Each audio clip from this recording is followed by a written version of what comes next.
Luke 13:18-21.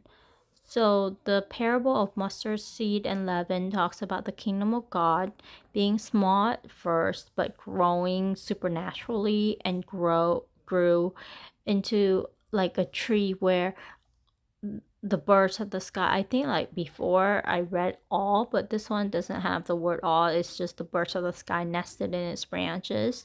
So usually birds and levens are like represent bad.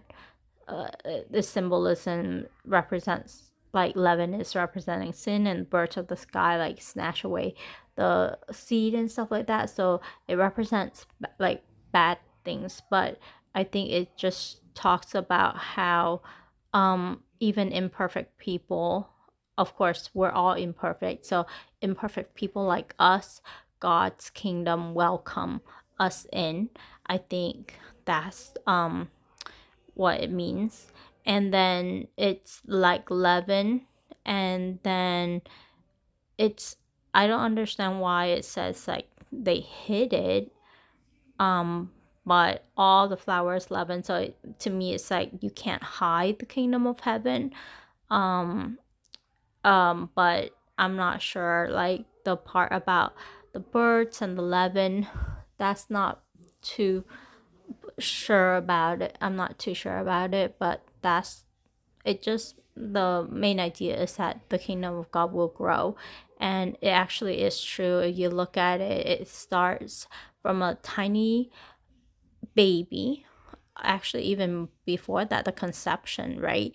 The God overshadow power or overshadow the power, glory of God overshadows Mary, and she conceived.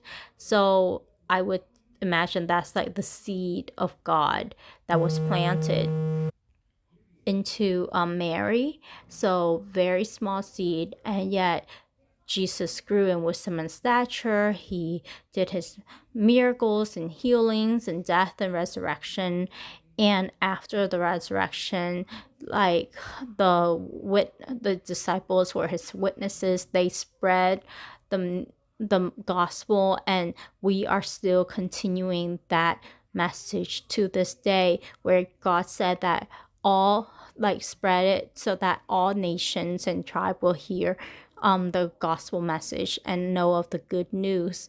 And then he will come back. And so the kingdom of God started out very small, and then Jesus is that seed. He died, he was put in the ground, well, in a cave, in a tomb, and then he rose, and with his resurrection, new life, and life for everyone, anyone who believes. And I think that's such a powerful message, and it spread. And the kingdom of God, I think, is still growing, and it just doesn't stop. And anyone, all of us people who come to God, we can rest in him, and rest in that saving gift, the saving message of salvation, and the saving gift of grace.